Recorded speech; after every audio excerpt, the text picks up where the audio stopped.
તો hello friends, કડવું ના લાગે અને મસાલાની નવી ટ્રીક સાથે આજે આપણે કારેલાના ભરેલા શાકની રેસીપી શેર કરી તમારી સાથે. નવી ટ્રીકથી આપણે મસાલો બનાવીશું જે બિલકુલ ઇન્સ્ટન્ટલી માત્ર તમે 2 જ મિનિટમાં બનાવી અને તૈયાર કરી દેશો મસાલો. તો ચાલો આપણે રેસીપી શરૂ કરીએ. તો તેની માટે મેં અહીંયા 250 ગ્રામ કારેલા લીધા છે અને કારેલાની પસંદગી તમારે નાના કરવાની. અહીંયા મારી જોડે મોટા છે. તો કારેલાના ઉપરની જે ખરબચડી સ્કીન છે તેને આપણે આ રીતે છોલી લેવાની છે. જે રીતે આપણે બટાકા છોલતા હોય તે જ રીતે આપણે કારેલાને સરસ રીતે ઉપરની ખરબચડી છાલ છે ને બધી કાઢી લેવાની છે. તે રીતે હું બધા જ કારેલાને તૈયાર કરી લઈશ. જો સરસ રીતે કારેલું છોલાઈ ગયું છે તો બધા કારેલાને મેં છોલી અને તૈયાર કરી દીધા. અને તમે જોઈ શકો છો કે મારી પાસે બધા એક સરખા કારેલા નથી, મોટા છે, તો હું તેને વચ્ચેથી કટ કરું છું. જો તમારી પાસે મોટા કારેલા હોય ને તો આ રીતે તમારે વચ્ચેથી તેને કટ કરી લેવાના. અને પછી આપણે તેની અંદર પણ વચ્ચેથી એક કટ લગાવીશું એટલે તેની અંદરનો બીજનો ભાગ આપણે બહાર કાઢવાનો છે. તો ચમચી લેવાની અને ચમચીના પાછળના ભાગથી આપણે કારેલાની અંદરના બીજને કાઢી લેવાના છે.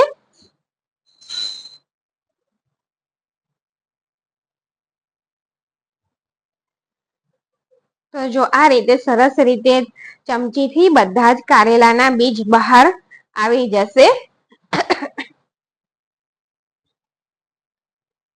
બિલકુલ સરળતાથી બહાર આવી જાય છે અને તમે જોઈ શકો છો કે સરસ રીતે કારેલું ચોખ્ખું થઈ ગયું છે બી કાઢીને.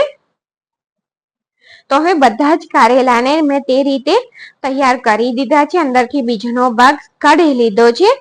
હવે આપણે તેને બાફવાની રીત જોઈએ કે આપણે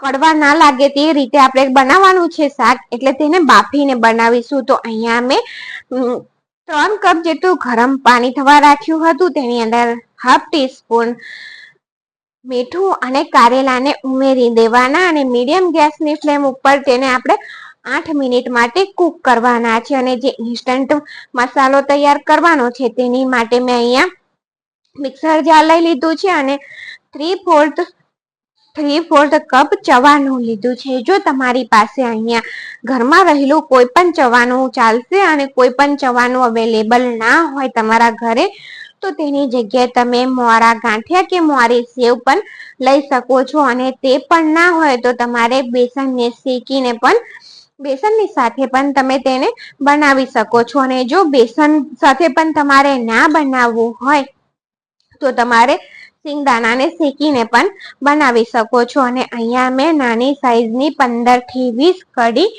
લસણની લઈ લીધી છે. તે નાની છે એટલે મેં વધારે લીધી છે.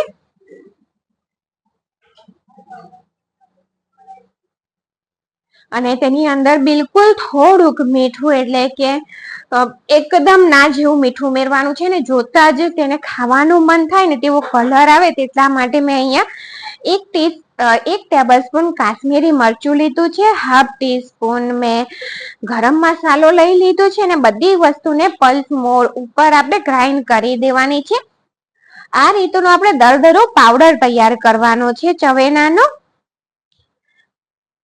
જો આ રીતે તમે ચવેનાથી કોઈ દિવસ કારેલાનું શાક બનાવ્યું છે તો અહીંયા કારેલા પણ સરસ રીતે 70% જેટલા આપણા કૂક થઈ ગયા છે. તેને વધારે નથી કૂક કરવાના, 70% જેટલા જ કૂક કરવાના છે. તો તે થઈ ગયા છે. હવે તેને આપણે પાણીમાંથી બહાર ચાળણીમાં લઈ લેવાના. ત્યાર પછી અહીંયા જે મસાલો પીસીને રાખ્યો તે એક બાઉલમાં લઈ લીધો અને તેની સાથે 1/2 ટેબલ સ્પૂન ગોળ લીધો છે અને 1 ટીસ્પૂન લીંબુનો રસ લીધો છે અને 1 ટીસ્પૂન તેલ ઉમેરી દેવાનું,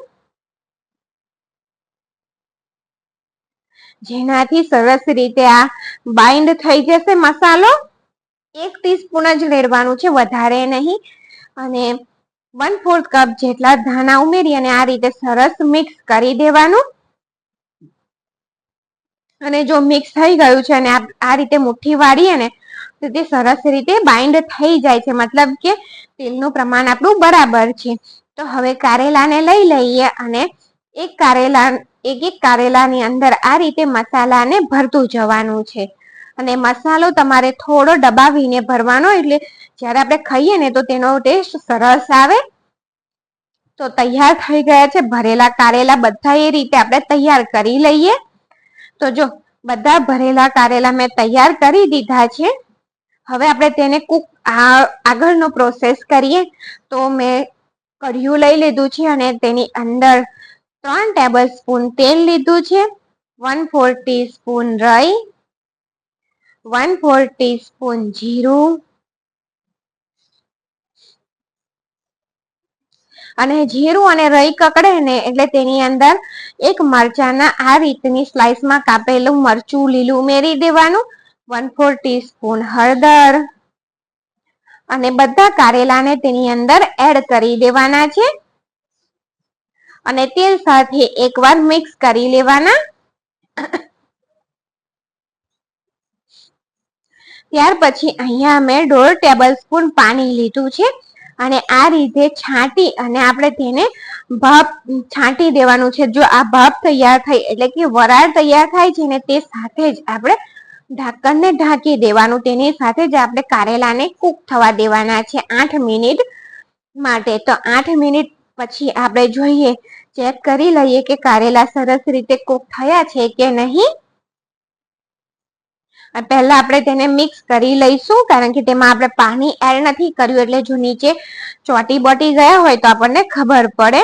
તો ચપ્પુ આ વખતે આપણે ચેક કરીએ ને તો તે સરસ રીતે ચપ્પુ અંદર જતું રહે છે, મતલબ કે તે સરસ કૂક થઈ ગયા છે.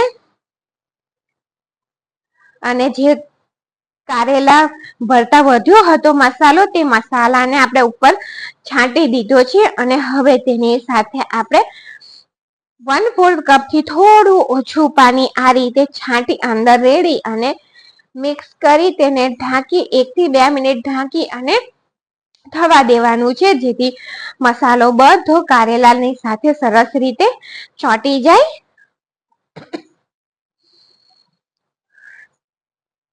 તો જો એકદમ સરસ ભરેલા કારેલાનું શાક ટેસ્ટી, કડવું પણ નહીં લાગે અને ઘરના બધા જ સભ્યને ભાવે તેવું તૈયાર થઈ ગયું છે. તો હવે તેને આપણે સર્વ કરી દઈએ.